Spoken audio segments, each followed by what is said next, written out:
Цивил Медија Дистрикт, Цивил Прес Студио, интервју на Зоран Иванов со Маја Димитрова.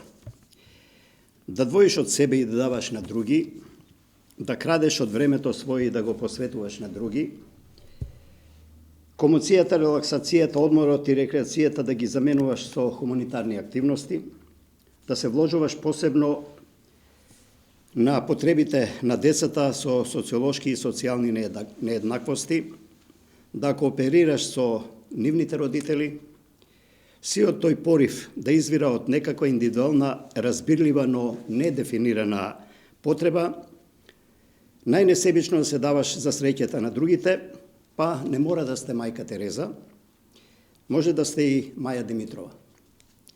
Млада жена со неверојатна енергија на човечност, хуманитарка, едукаторка во Македонската национална галерија во Скопје, Дистрикт Прес Студио, интервју на Зоран Иванов со Маја Димитрова. Добро дојдовте.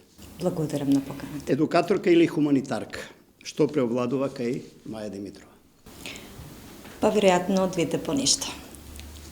А можам да речем дека и едното без другото не оди.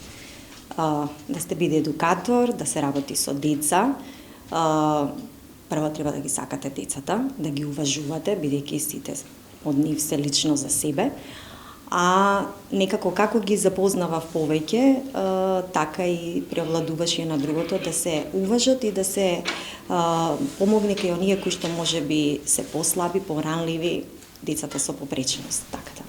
Вашите проекти за деца со посебни потреби, ја го врта вниманието во јавноста. Кои се поривите кај Маја за ваков свој ангажман? Од каде иницијативата, идејата, поривот внатрешен?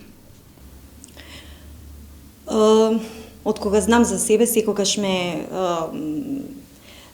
сум можела да сочувствувам со оние кои што се послаби, кои што се поранливи, така да низ работата, како повеќе навлегува во таа проблематика, така се повеќе ми беше провокација да голем дел од проектите бидат посветени токму на тие ранливи категории на деца, било со физички, било со ментален хендикеп. Покрај желба го сметам тоа дека е одговорност на сите нас, еве посебно и на мене. Одговорно се чувствувам во организирање на истите такви проекти. Широк е спектарот на вашата област на деца со посебни потреби. На која целна група повеќе се посветувате, односно каде повеќе гледате можност за ваша реализација во тој хуман дел на вашите активности? Како што напоменав претходно, значи проектите ги опфаќаат буквално сите деца со попреченост. Значи голем дел од проектите работам и со деца со оштетен слух и говор, со оштетен вид, работам и со други попречености, но она што јас посебно го ставам акцентот и сметам дека тек допрва ќе треба повеќе да се разговара за тоа се децата со аутизам. Така да голем дел од проектите и работилниците се посветени можеби на оваа категорија на деца, каде што ќе мора сите, мислам така, здружено да помогнеме во решавање на проблемот со ваквите деца. Бидејќи бројката расте, не само кај нас, расте во светски рамки расте. Во која смисла расте? Кои се причините за тоа? Има ли некаква анализа? Од она што јас го следам, не може да се откријат причините, значи некој смета дека е медицината, некој генетиката, како и да е, тие постојат. Можно ли е тој раст да го евидентираме затоа што до сега општествата, па и нашето, биле затворени премногу и родителите, можеби изолирани од општествената заедница, па и не сме имале согледување евиденција? Можно ли е таа бројка да била стандардна, но да била прикриена? Сега малку и со интернетов, со комуникацијата и така натаму да е тоа потранспарентно, а и едукацијата и кај родителите веројатно е поинаква. Па да, еве да речам од мои скромни информации, да речам бројката кај Даунов синдром е иста отприлика, но бројката кај аутистични расте. И тоа сериозно многу расте. Ние немаме точна регистар со точна бројка колку изнесува тоа, Голем дел од родителите сосем разбирливо, можеби тешко ако прифаќаат фактот за нивните деца. Оттаму сметам дека на сите нас ни треба поголема едукација, поголема информација за истите како да се помогне, како да се канализираат и тие деца и да се помогне на тие семејства и се заедно, значи да се подобри на крупната слика. Повторно ќе ве прашам за вашиот мотив. Не мора да одговорите. Во вашето семејство, во вашата близина, имате некое дете со такви посебни потреби, од таму ли произлегува некој мотив или навистина Маја Димитрова и самата не знае од каде тој порив да помага? Многу често ме прашуваат ова и токму ме прашуваат родителите на деца со посебни потреби. Прво ми велат, ама и вие сте родител на дете со посебни потреби? Велам не. Ама сигурно имате некој во вашето семејство. Велам не. Си изненадени затоа што за жал во нашето општество многу малку среќаваат луѓе кои што не мора да ја делат истата мака, а да ја чувствуваат болката и грижата. Како што реков, значи од секогаш ме привлекувало да сочувствувам со тие кои што имаат проблем и едноставно сакам да помогнам. Едноставно би сакала да дадам една порака дека тие не се сами, се уште постојат луѓе. Има, Маја, и задоволства и разочарувања веројатно и во вашата работа. Кога Маја Димитрова се радува од резултатите на својот труд, а кога тагува? Најголема награда за мене и за сите оние кои што работат во таквите проекти, верувајте, на смивката на кај децата. Значи, нема поголема награда. Јас сум среќна, верувајте, повеќе и од родителите. Јас сум успеала во тоа да внесам радост во тие семејства и да излечам од тие деца најдоброто што го знаат, бидејќи сепак работам во ликовната дејност. Идејата на таквите работилници е да покажам и докажам дека секое дете е генијално на свој начин. Имав една, еве само за пример да кажем, имав една работилница, а потоа изложба на фотографии и јас доаѓаат посетители и кажам, ова се деца, ова се фотографии од деца на аутизам и ми викаат, веројатно не ме дослуша до крај, ми викаат, а каде се тие фотографии од тие специјалните деца? Ја викам, овие се тие. Не е можно. Зошто да не е можно?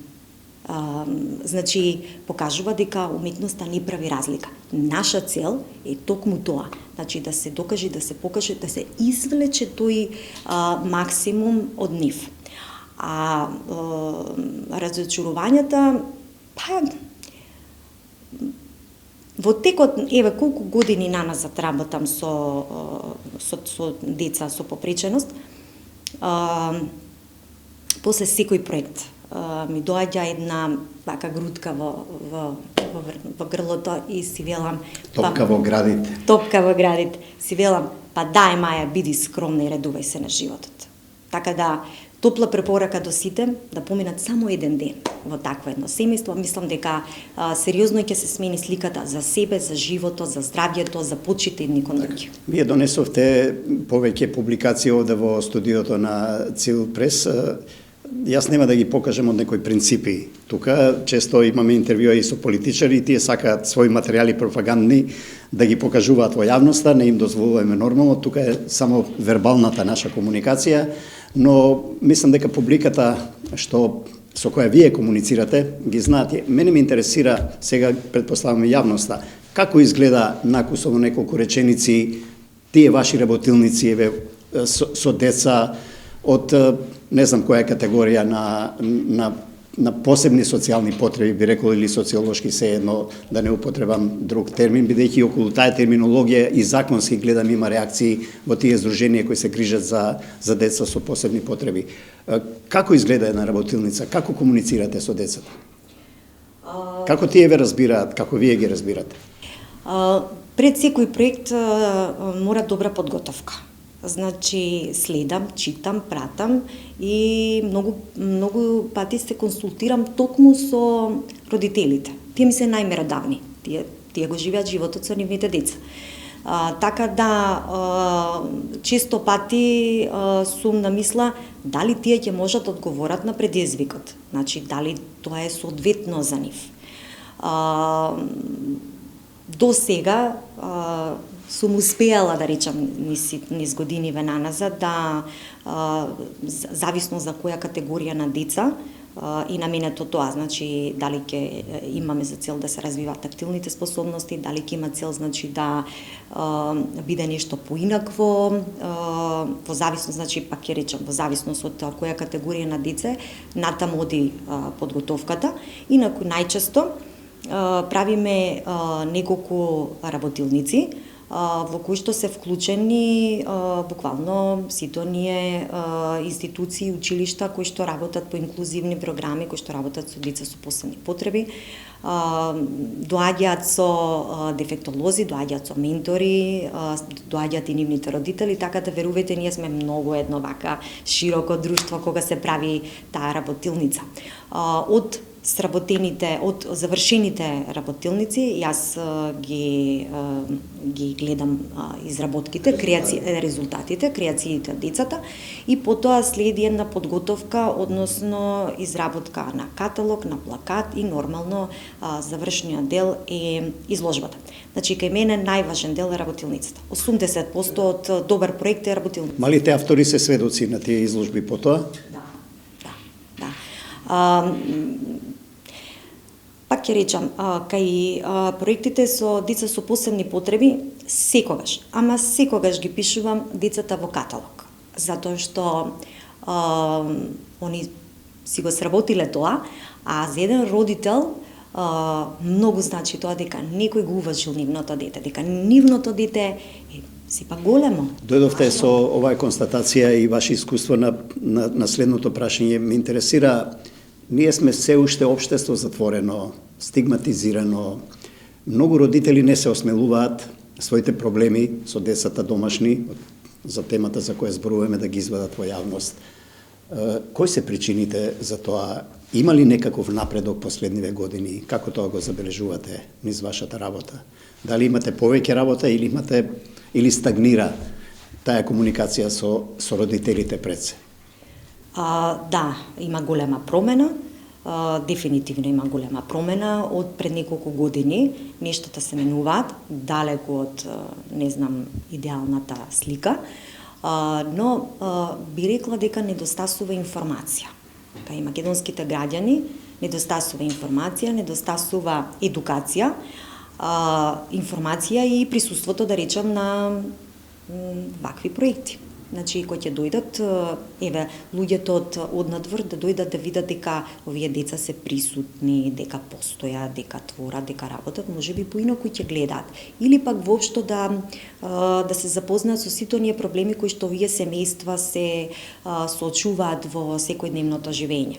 Така да, јас би кажала, да речам, Министерството за култура, кое што покрива Националната галерија, со години наназад ги уважува и ги поддржува ваквите проекти. Јас сум тука многу благодарна, бидејќи без таа помош и поддршка, јас не би можела да ги одржувам. Кога спомнувате институција Министерство за култура во континуитет, без оглед кој е на власт во тоа конкретно министерство во конкретен период? Имено, токму тоа сакам да кажам. Независно од која и да е власт, јас сум благодарна за тоа што си има сенс, си има чувство дека ваквите проекти треба да постојат. Пред години ние како институција бевме први што почнавме со вакви проекти и искрено многу се радувам дека се и во другите институции прават вакви работилници и конечно да прифаќаме позитивни примери. Да. Супер е тоа да се слушне, но сепак имам чувство и врз основа на ова што досега и вие го зборувавте. Вие, Маја Димитрова, и вашите колеги и колешки кои исто така се занимаваат со овој тип на хуманитарна работа, родителите, децата, општеството, државата, каде тој ланец се кине за резултатите и од вашите ангажмани да бидат и пообемни и резултатите повидливи и попродуктивни, се разбира? Па добро, ние како институција за културата даваме еден мал придонес во целата таа проблематика. Но веќе ќе си дозволам да зборувам во името на родителите на тие деца. Мислам дека од страна на државата недостасува системско решение. Значи државата ги помага, тоа е неоспорно, но системското решение се гледа во тоа што ќе им се даде структура на овие деца. Во разговор со родителите, нема родител што не се плаши што ќе се случи после нивната смрт. Или, ете, некоја посериозна болест. Ќе има ли кој да се грижи за нивните деца? Државата, како што реков, помага, но тоа е како фластер на раната. За се треба пари. Да. Колку да звучи грубо и прашањево и констатацијава, за се треба пари. Каде е тука државата, или се подпира на донации? Колку сме ние хумано општество, а колку сме хумана држава? Колку само странците помагаат? Или може да ја пофалиме сега државата и може да ги пофалиме и нашите организации, работни колективи, бизнис центри и така натаму. Имате ли комуникација со нив? Дали те имат чувства за тоа што ни се случува во општеството и дека треба нешто да се реализира, а таа реализација без пари не бива? Како што реков, државата помага, но најпластично кажано е како да се стави фластер на раната, но раната треба да се исцели. Значи, голем дел од родителите одат надвор од државата, бидејќи, да речем, многу често одат во Германија, бидејќи таму има институции кои што се грижат за овие деца, односно... Се извинувам, сакате да кажете дека се иселуваат во други западноевропски држави, вклучително ве спомнавте Германија, за да обезбедат подобри услови за своите деца? Да, бидејќи голем дел од родителите се заглавени во кредити, тие терапии чинат, и многу често семејствата се распаѓаат, не може да го издржат товарот. Значи, од моето досегашно искуство гледам дека жените главно го носат товарот на семејството, на овие деца. И оттаму јас како жена со жени, со тие мајки сочувствувам и го давам комплетно мојот придонес во помагање и во решавање на истите проблеми. Колку јас во тоа успевам, не знам, но ако ништо друго, некогаш не мора да биде секогаш финансиска помош, некогаш и чувството на достоинство кај сите овие деца и кај родители е многу важно. Дека тие се исто така рамноправни и се уважени.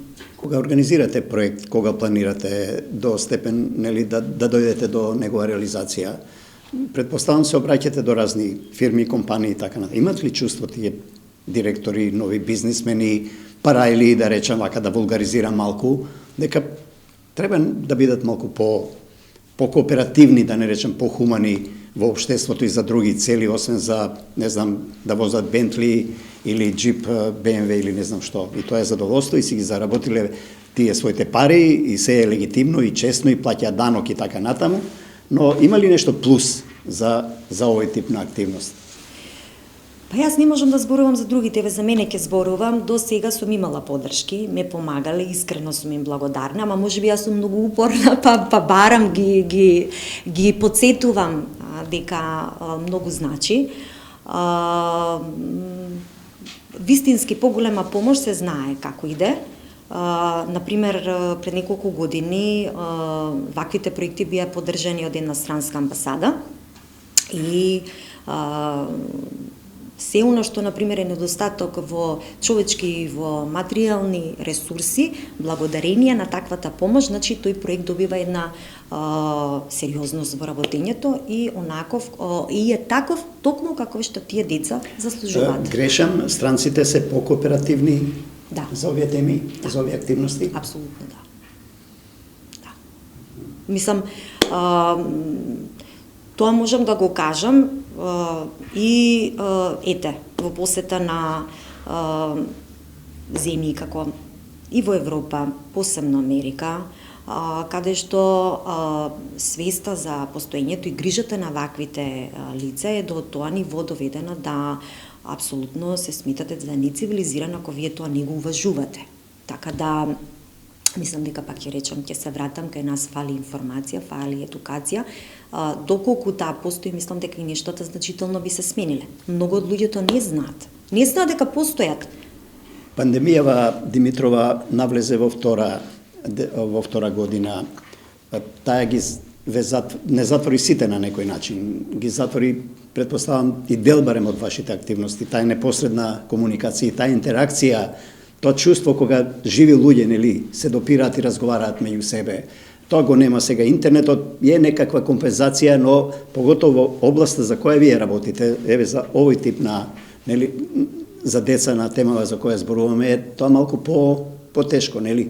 Или грешам. Како се сноѓете во овие услови на можно ли да ги изгубите сите контакти па да се почнува наново, или упорноста наоѓате тунели, форми, линии и така натаму за комуникација? Мене ми е многу жал да кажам дека короната за многумина е изговор да некои работи не се работат. Короната па ни отвори па и други можности што да речам не би ги направиле. Активностите се продолжуваат, може би во некоја друга форма. Деца се уште доаѓаат, но бројката, мислам, се почитуваат протоколите, бројките се многу помали. Тие наставнички, тие родители кои што сметаат дека уметноста е важна, си продолжуваат да си ги носат и децата, барем до сега така беше. За жал, ја нема таа масовност, чифте беше, еве, кај што јас творам и работам, беше прекрасно, една кошница од дечиња кој ќе видите, сега го нема, но од друга страна па интернетот ги дозволува сите оние работи кои што, например, па физичкото присуство не го дозволува. Да речам, правиме проекти кои што јас, да речам, не сум можела да ги поканам, или не можеле да дојдат деца од Битола, од Штип, од Тетово, проблем превоз или недостаток на време и така. Вака, да речам, се дава точни инструкции по интернет. Еве, да речам, последниот проект беше детска компјутерска графика, кој што децата изработија компјутерски графики, ние ги спринтавме, направивме завршна изложба, беше насловена Виртуелно јас, значи ние сепак го реализиравме проектот. Сега, да не беше пандемијава, може би ќе одевме негде заедно да работиме. Еве, да речем и уште еден пример. Минатата година, кога се случи прв пат короната, беше дадена една тема на децата од диаспората. Направив соработка со македонските центри во Европа. Во Германија ги има дури 4, потоа беше тука македонскиот центар во Париз, македонскиот центар во Словенија, но и сите останати, значи, на тема поздрав, љубов да пратат кон нивните најблиски, се викаше "Го сака мојот роден крај", и се оно што ги асоцира за државата, за Македонија. Фантастички. Интернетот може да биде прекрасно ми стигнаат цртежи од Дубај, од Канада, од Лондон. Од сето тоа на крај се направи видео и се промовираше до 8 септември. Една пријателка од Агенција за иселеништво вика, па ние поубава честитка за 8 септември не сме добиле. Така да, ете. Ете, благодарам и за оваа информација. Ќе вратам на родителите. Она што и претходно го зборувавте, се наметнува дека тие се сепак клучот за се во однос на едукацијата на своите деца од мали нозе, тие што имат посебни потреби од различен тип. Како ви оди комуникацијата со родителите? Сте успеали ли низ пракса преку еден, преку друг, преку трет да донесете родители со своето дете на вашите тие сесии, да ги наречам? Еден дел од проекти... Како тие ве прифаќаат? Како со нив комуницирате? Што мислат тие родители? Фрустрирани се, несрекни се, или позитивно примаат се што се случува со нивните деца? Да, тие дали ги прифаќаат и своите чеда такви какви што се и се полни со радост поради тоа и така натаму? Таа емоција кај родителите вие како ја чувствувате? Дали се слободни или уште се стегнати во некоја стигма, не ослободени од некои предрасуди, што веројатно околината ги наметнува? Да, значи имаме две крајности на тој тип на родители. Родители кои што гласно говорат за проблемот, кои што едноставно апелираат до целокупното општество да се помогне, да се сменат актуелните состојби и едноставно се активни во целокупниот тој процес на борба за нивните деца. И многу од родителите кои што се повлечени, кои што се огорчени од системот, како што реков, семејството се распаѓа, значи за еден родител е многу тешко, тие многу диф имаат и други деца. Се замислете колку е тешко да се направи еден баланс, да се даде комплетното внимание на едното дете, при тоа да не се запостави и другото дете, а на крај целото семејство да функционира. Невозможно. Значи, во пракса невозможно. Затоа и тие позитивни примери што ја се надевам дека ќе може да се применат од надвор, да се даде едно системско решение, односно структура на овие деца, да можат тие деца понатаму да бидат вклучени, да бидат корисни за општеството. Го спомнавме факторот интернет, комуникацијата, вие сте во Скопје, тука се главно вашите активности. Децата и родителите од натрешноста се онеправдани, главно тука се случува, потешко се комуницира со, условно да речем, ке погреше провинцијата, ке ми се налутат со населените места надвор од главниот град. Како што напоменав, значи во проектот кој што беше подпомогнат од странските амбасади, имав можност да поканам деца со попреченост топму заради тоа од помалите градови. Сметам дека главниот град сепак имаат информации, имаат пристапност и така натаму, и беа поканети од Штип неколку училишта. Во разговор со нив, јас бев изненадена дека голем дел од родителите првпат се во Скопје со тие деца, дека немале можност до сега. Одите вие надвор од Скопје со вашите активности, работилници, или главно тука? Јас сум во Скопје главно, но убава прашање, се надевам дека ќе има можност да отидам и во другите градови и со задоволство секој што би ме поканил, тука сум. Кои се вашите пораки до државата, до системот? Што направила, што треба уште да направи? Колку треба да биде посветена? Колку ги користи вашите потенцијали, не мислам само на вас лично, него воопшто на потенцијалите на таквите особи како вас? Па, како што реков, значи да се даде едно трајно решение за овие деца, за да може семејството на таквите деца да продолжи со својот редовен и реален живот. Значи, секој има право за достоинство и да ги вклучат и тие лица со попреченост да бидат корисни за општеството. Една ИКЕА ги вклучува децата со попреченост во нивниот процес, во различни работи, затоа што тие до совршенство ги прават тие работи. Значи во пакување, во редење на зависи артикли што и да е. Значи, ако јас можам... Во системот ИКЕА работат деца со посебни потреби, тоа е политика на таа компанија и има резултати. Тоа сакам да кажам. Ние немаме ИКЕА се уште во Македонија. Ние немаме ИКЕА, имаме други компании кои што може да бидат искористени. ИКЕА може да биде пример. Па ИКЕА може да биде пример и сметам дека секоја компанија може да вклучи дел од овие деца, но целата работа на државата и на институциите, тие деца да бидат оспособени, да се даде структура на тие деца. Затоа што јас во мојот дел и во делот на лековната дејност го докажувам дека сакаат уметност, може да се израдат во уметност. Значи, можат и другите гранки да го докажат и да го покажат тоа. Така, што станува со повозрастните деца? Кога децата со кои вие работите ќе подпораснат, ќе станат полнолетни? Каква е грижата нивна за тие деца? Продолжуваат ли некои активности? Дали вие или ваши други колеги, колешки работат и се уште со повозрастни деца? Морам да бидам искрена дека работам со оние деца кои што ги третираат најчесто основното и средното образование. До сега не ми дошла институција каде што се повозрастни. Така да доста интересно прашање. Кажете ми, за крај, кои се вашите планови, активности, пориви? Што престои оваа година за вас? Едукација нуди широка лепеза на детски, на едукативни проекти.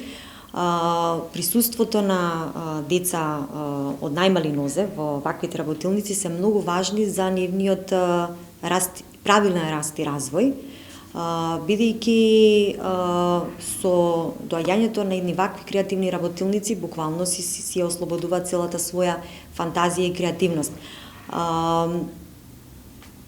Јас сум уверена дека сите оние деца кои што од мали нозе доаѓале во посета на изложби, театри, концерти, тие како повозрасни ќе бидат една наша публика во културата. Се обидов на почетокот нешто повеќе, но веројатно не успев, па за крај повторно ќе ве прашам, вие лично и особите како вас, но сега сте тука вие во ова студио пред мене, од каков материјал сте вие, Маја Димитрова? Што е тоа што ве носи да се занимавате со ова? Тука нема ни пари, нема ни бизнис, нема ни привилегии, има само труд, напор, желба, волја, љубов. Зошто? Да се помогне на некој и да ја видиш нивната среќа, нивната благодарност, колку се тие среќни, јас сум уште посреќна од нив. Сакам промени и мислам дека преку мојот личен пример можам да ги мотивирам и останатите. Во крајна линија, за да ние направиме некоја промена во колективната свест, тоа не оди преку ноќ. Значи, можеби јас можам да имам влијание на сите останати. Ева да речам, ќерка ми пред некој ден ми рече, вика, мамо, ти си моја инспирација. Има ли поголема награда од сето тоа? Okay. Дистрих, Цивил прес студио, Маја Димитрова ви благодарам. Благодарам и на вас.